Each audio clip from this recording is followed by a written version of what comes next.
Iglesia, ¿qué tal? ¿Cómo están? Feliz Día del Señor. Ha sido maravilloso poder estar adorando juntos y ahora vamos a meditar la santa palabra de Dios.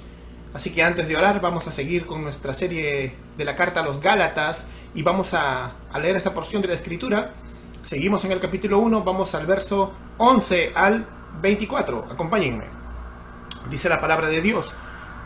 Quiero que sepan, hermanos, que el evangelio que yo predico no es invención humana. No lo recibí ni lo aprendí de ningún ser humano, sino que me llegó por revelación de Jesucristo. Ustedes ya están enterados de mi conducta cuando pertenecía al judaísmo, de la furia con la que perseguía a la iglesia de Dios, tratando de destruirla. En la práctica del judaísmo yo aventajaba a muchos de mis contemporáneos, en mi celo exagerado por las tradiciones de mis antepasados. Sin embargo, Dios me había apartado desde el vientre de mi madre y me llamó por su gracia.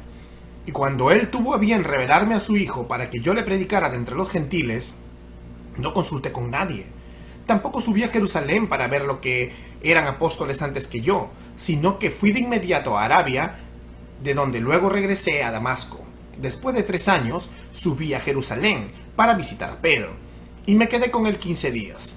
No vi a ninguno otro de los apóstoles, solo vi a Jacobo, el hermano del Señor. Dios me es testigo de que en esto les escribo y no miento. Más tarde, fui a las regiones de Siria y Cilicia. Pero en Judea las iglesias de Cristo no me conocían personalmente. Solo habían oído decir, el que antes nos perseguía, ahora predica la fe que procuraba destruir, y por causa mía glorificaban al Señor. Vamos a hacer una oración. Amado Padre, te damos gracias, Dios mío, por tu poder y por tu poder grandioso, Señor, y por el derramar tu Espíritu Santo sobre cada uno de nosotros, tu iglesia, Señor, que tú compraste en esa cruz, para poder iluminarnos en este momento, Señor, y poder entender lo que tu palabra quiere enseñarnos, Señor. Tu palabra que es inerrante, infalible, Señor, y suficiente para cada uno de nosotros. Llévanos con bien, Señor, en este momento, a través de lo que vamos a leer en la carta a los Gálatas, Señor, que tú inspiraste con tu Espíritu Santo, para que aprendamos lo que tú quieres que aprendamos y sepamos lo que tú quieres que sepamos para vivir como tú quieres que vivamos. Gracias, Dios mío, en el nombre de Cristo Jesús. Amén y amén. Bueno, hermanos, vamos a hablar ahora del texto, dejando un contexto previo acerca de cómo Pablo había defendido su apostolado de los falsos maestros que lo tildaban de falso, luego cómo hablaba de que el poder de los falsos maestros está en el falso evangelio, en un evangelio que él mismo llama anatema, es decir, bajo maldición. Es decir, que aquel que predica ese evangelio no es un creyente, aunque esté engañado a sí mismo y crea que lo es, o adrede e intencionalmente, sabiendo que no lo es, quiera pervertir la fe de los demás creyentes. Entonces, lo primero que vamos a notar en el texto que vemos acá es que el apóstol Pablo sigue defendiendo su apostolado, ¿no? Pablo dice que es un apóstol no de los hombres, ni que aprendió este evangelio a través de los hombres. Y no es que le quiere quitar mérito a los apóstoles, no es que quiere desmerecer a sus líderes, no. Lo que él está diciendo es que él es un apóstol verdadero y que él fue llamado. Por eso él dice en el verso 12, no lo recibí del hombre, ni me lo enseñaron. Vino a través de la revelación de Jesucristo, es decir, el velo se abrió para que él pueda ver a Cristo como el verdadero Dios, como el verdadero Mesías, como el verdadero profeta, como el verdadero sacerdote, como el verdadero rey. Su celo terrible por el judaísmo que no le dejaba ver al verdadero rey, al cumplimiento de las promesas que se le dieron a Adán, a Abraham, a David, y se estaban cumpliendo en Cristo. Es decir, el apostolado del apóstol Pablo, valga la redundancia, no es de un hombre. Por tanto, el evangelio que él predica no es su propia noticia, no está creando su propia religión, no tiene su propia agenda. El evangelio que predica el apóstol Pablo es el evangelio de Dios, así como el de los demás apóstoles. Entonces, esta defensa nos hace preguntarnos, no sé, digamos una persona de este siglo que le gusta siempre ponerse en un plan criticón. Oye, Pablo, pero ¿por qué estás tanto a la defensiva? ¿Por qué entras en tu carta a los Gálatas de frente a la defensiva? ¿No tienes amor? Pablo, mejor gana almas. Bueno, cuántas cosas que podrían decir el tiempo hoy día. Pero la verdad, el apóstol Pablo le diría a este hermano, yo quiero ganar almas. Lo que están haciendo los falsos maestros es perder almas. Lo que están haciendo los falsos maestros es que a estas almas condenadas las están tirando más abajo en la condenación. Porque como dicen en el verso 7 de este mismo capítulo 1, que ya lo estudiamos la semana pasada, dice, hay algunos que molestan y quieren pervertir el evangelio, ¿recuerdan? Pues para cambiar el evangelio, ¿qué tuvieron que hacer? Desacreditar al apóstol Pablo. Porque ya que la iglesia de Galacia se había plantado por el apóstol Pablo y sus colaboradores, tendrían que desestimar el mensaje de Pablo. Pero al desestimar el mensaje de Pablo, tienen que desestimar el mensaje que trae Pablo. Y es el evangelio bíblico. ¿Y cómo lo hacían? Sumándole obras a, ¿recuerdan? Como estudiamos la semana pasada, sumándole obras a la verdad del evangelio. Por ejemplo, es Cristo más esto, Cristo más lo otro. Y de esta manera, con este Cristo más, hacían un estándar para juzgar a los demás. Es decir, yo me gano mi salvación a través de Cristo más obras. Yo mantengo mi salvación, o sea, soy salvo por gracia, pero tengo que mantenerla, Cristo más obras. O por otro lado, yo evidencio que soy salvo, Cristo más obras. Algunos traían las obras de la ley, que eran los judaizantes, las obras de la ley, y otros las tradiciones de los hombres que ni siquiera eran de la ley, que en este tiempo le podríamos llamar neoleyes, cosas que no son de la ley de Dios. Sin embargo, pícaramente estos falsos maestros habían introducido estas neoleyes para tratar de manipular a la gente y hacerlas tener más cargas o hacerlas retroceder del judaísmo, como vemos en Apocalipsis, ¿no? El falso profeta seduciendo a los cristianos para que regresen a adorar a la bestia, es decir, regresen a la sumisión al imperio romano. ¿A través de qué? De volver a los sacrificios antiguos de un templo que Jesús ya había cerrado. Es muy astuto el enemigo, incluso disfrazándose de la fe. Así que bueno, a estas personas, como vimos en la semana pasada, que trataban de hacer retroceder, les llamaremos los judaizantes. Ellos eran los que querían volver a la vieja usanza judía para alejar a los cristianos de la fe verdadera. Entonces estos hombres comienzan a salir, a tratar de manipular a las iglesias de Galacia con estas ideas. Pablo puede afirmar ser un apóstol, pero en realidad no lo es para ellos, ¿no? Ellos dicen que Pablo no predica el verdadero evangelio. En Corinto también habían llevado esa murmuración, por eso les llama obreros fraudulentos, falsos apóstoles. Y esta situación hace que Pablo, decide escribir esta carta y les diga, disculpen, pero no voy a empezar muy amable como siempre, y les voy a decir, anatema aquel que cree esto. Bien, nosotros tenemos que ser radicales con los falsos maestros. Judas, el único capítulo que tiene, el verso 3, nos llama a contender por la fe. Y si bien debemos contender por la fe, lo debemos hacer en el contexto de las mismas palabras del apóstol Pablo en la carta que le envía a Timoteo en el capítulo 2, en 1 Timoteo, capítulo 2, 24 al 26, donde dice que el siervo del Señor, ¿no?, debe ser amable para con todos, pero dice que debe corregir. Y acuérdate de eso. No digas, no, mejor no hay que decir nada, que ya Dios vea. Dios sí va a ver y no dará por inocente al culpable. Si tú realmente tienes amor, tienes que corregir, sí o sí. Si tú no corriges, eres igual que el falso maestro, eres igual que aquel que trastorna el evangelio porque eres tan cobarde que no quieres decirlo. Pero también si tú crees que corregir es insultar, poner adjetivos, o en este tiempo, ¿no?, poner en redes sociales la foto de una persona y decirle falso sin corregir, sin haberlo llamado por teléfono o haberlo visitado para corregirlo, entonces es igual tampoco en la palabra de Dios, que es poder, ni tampoco en la soberanía de Dios. Ambos extremos son malos. Lo que pasa es que tú tienes que ganar a tu hermano. En este caso, entender que nosotros estamos llamados a defender, a corregir, pero dice con mansedumbre. Y en original esa palabra es tierna humildad. Por ejemplo, supongamos, dos ejemplos de falsos maestros en este tiempo. Pues, ¿qué te puedo decir? Los IPU, ¿no? Iglesia Pentecostal Unida, que de pentecostal no tiene nada. Nuestros maravillosos y grandes en oración hermanos pentecostales son trinitarios. Pero estos hermanos dicen que no, que Jesús es el Padre, Jesús es el Hijo, Jesús es el Espíritu. ¿Conocemos a alguien así de repente? ¿Qué vas a hacer? ¿Lo vas a agarrar a bibliazos? ¿Vas a sacar su foto en internet? No. Conversa con él, demuéstrale con la palabra que es poderosa, que está dentro de una secta que está negando el cristianismo histórico, que está negando lo que dice la palabra de Dios, que le está quitando a Dios su verdadera esencia trinitaria. Y el Señor hará, como dice también en 2 Timoteo, y quizá Dios le conceda el arrepentimiento y lo saque del lazo del diablo el que está atado. ¿Te das cuenta? Esa es la forma de contender por la fe, con tierna humildad.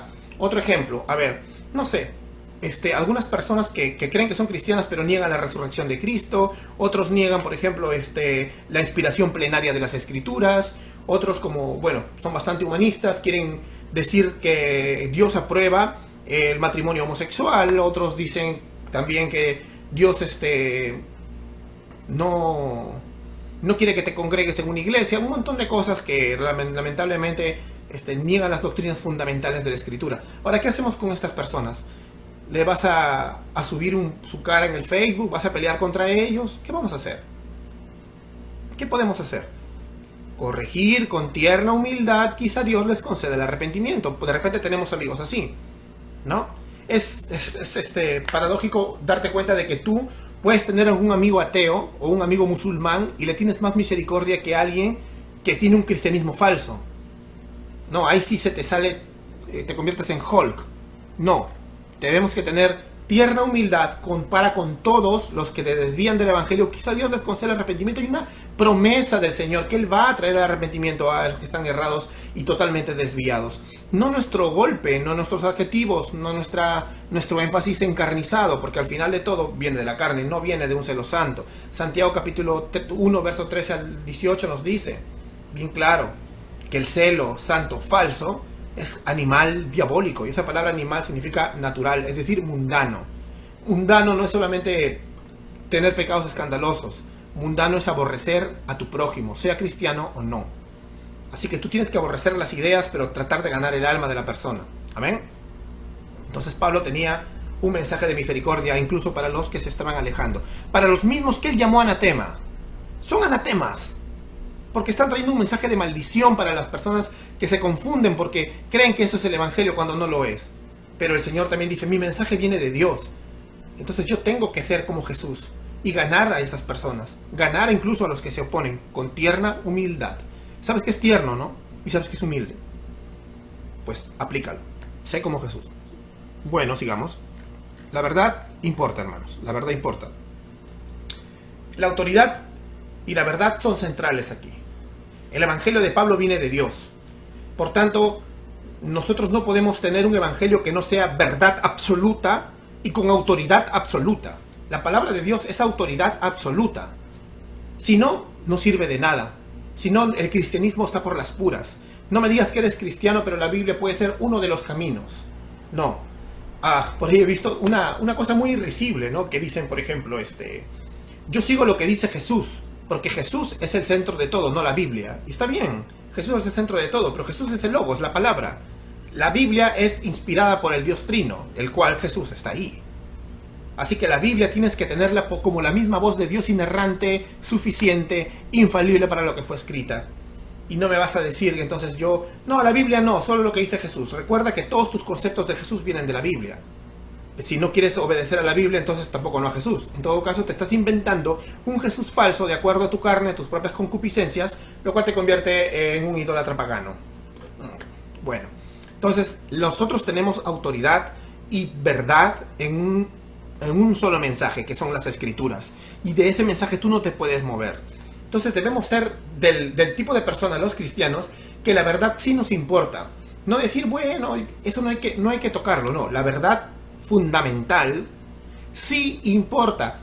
No importa las no fundamentales. Hay cosas por las cuales nadie se va a perder, ni nadie se va a salvar, ni compromete el ser de Dios. Pero hay verdades muy fundamentales que sí importan.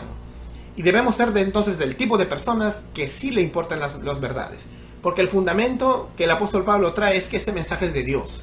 Por tanto, nosotros no podemos dejar de lado el mensaje de Dios. Las verdades importan demasiado. Con frecuencia no podemos hacer, vemos por ahí, declaraciones de gente que dice ser creyente, pero está basado en opiniones. Bueno, yo creo, Jesús no sería así. ¿Y cómo sería? ¿Como tú? Como tú sabes lo que has hecho en la oscuridad, delante de Dios, que no le dirías eso ni a tu madre, ni a tu padre, ni a tus enemigos. Tú sabes quién eres en realidad, en el corazón. ¿Quieres que Dios sea como tú? ¿Quieres que Jesús sea como tú? ¿O quieres que Jesús sea un millennial autocompasivo y llorón?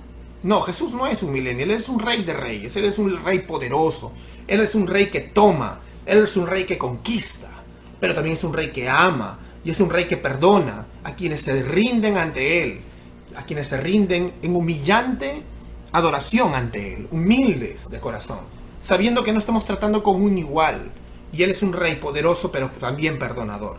A ese rey que ha dejado una palabra infalible y suficiente para ti, tienes que rendirte, tienes que entender, no tomar un Jesús inventado a tu imagen y semejanza, como hacían los hombres del pasado, de las culturas, para crearse dioses que realmente a veces se veían tan corruptos como el ser humano. Entonces hay que entenderlo de esa manera. Pablo tuvo su etapa donde vivió una interpretación errada de las escrituras, donde vivió un judaísmo extremo, donde fue capaz de matar gente, donde fue capaz de encarcelar cristianos, donde era una especie de, digamos, algunos dicen que era como un terrorista, pero no era terrorista para la cultura total, sino para los cristianos era un terrorista, porque él causaba terror. Era un hombre que él estaba totalmente convencido de sus causas y de sus revoluciones, y estaba convencido que le estaba haciendo un bien a su nación. Pero tú puedes ser, amigo, alguien que tenga sus propios ideales, ¿no? Por ejemplo, te pueden decir, pero yo tengo mis propios ideales. Está bien, los puedes tener. Tienes tus propios ideales, tus propias convicciones, pero tú te puedes ir con tus propios ideales y tus propias convicciones al infierno. Tus propios ideales no sirven. Si tú eres cristiano, debes tener los ideales y las convicciones de Cristo. Yo tengo mis propios ideales, pero mis propios ideales son los de Cristo. Y tú tienes que hacer tuyos los ideales propios y particulares de Cristo. No tener tus propios ideales, tus propios sueños. No puedes meter tus propias ideologías al reino de Dios, ya que Dios tiene sus propios ideales para su gloria. Dios tiene un plan maravilloso para su gloria.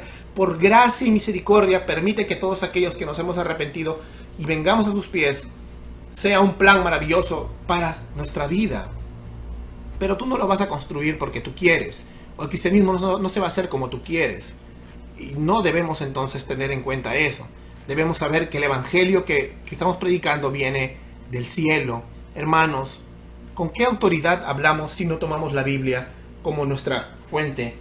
¿De qué autoridad hablamos si no tenemos este libro? Si no lo tenemos este libro como la fuente suprema de autoridad, como la gran presuposición de donde parten nuestros pensamientos, nuestros sentimientos, nuestras decisiones. ¿Con qué autoridad vas a hablar? ¿Con la autoridad de tu corazón engañoso? ¿Con la autoridad de tus ideales formados en tu corazón engañoso? ¿Con la autoridad de tu visión política formada en tu corazón engañoso? ¿O formada en el corazón engañoso de algún demente por ahí y tú te la has copiado?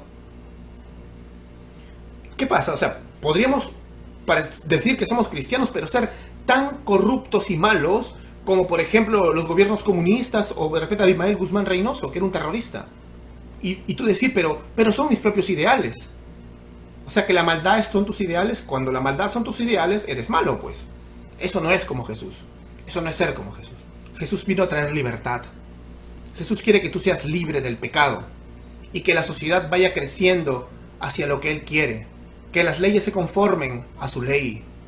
Que los principios del amor y de la ley de Dios empapen nuestras sociedades. Que vayamos conquistando las esferas a través de la redención de los que creen, a través de la predicación de su evangelio, de esa buena noticia de amor incondicional que Jesús tiene para nosotros, ese abrazo hermoso de Dios que nos va a transformar de verdad. No ideologías revolucionarias humanas, basadas en solamente puro conocimiento superficial.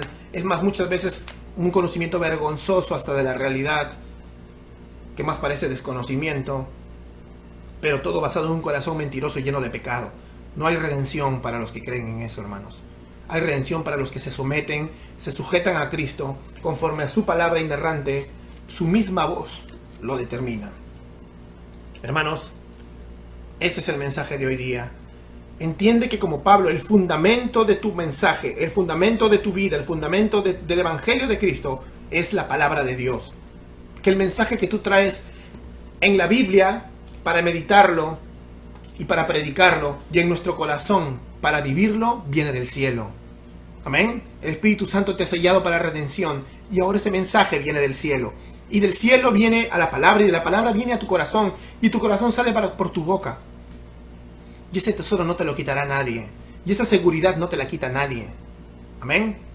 Gracias a Dios por su santa palabra y este mensaje que el día de hoy nos va a confrontar y nos está desafiando a que desde este momento vivamos con una vida centrada en el Evangelio, centrada en las Escrituras, sobre todo centrada en la persona de nuestro gran Dios y Salvador Jesucristo. Vamos a orar para terminar. Amado Señor, queremos darte gracias por todo lo que has hecho en nuestra vida. Gracias por este mensaje poderoso de tu palabra, Señor, Las Escrituras, Dios mío, son nuestro único mensaje sólido, Señor, nuestra única base, fuente suficiente, inerrante e infalible de sabiduría, Señor. Que esta palabra sea escrita en nuestro corazón, Dios mío, y no solo en tablas de piedra, Señor. Gracias, Dios mío, en el nombre de Dios. Gracias por esta semana maravillosa. Amén y amén.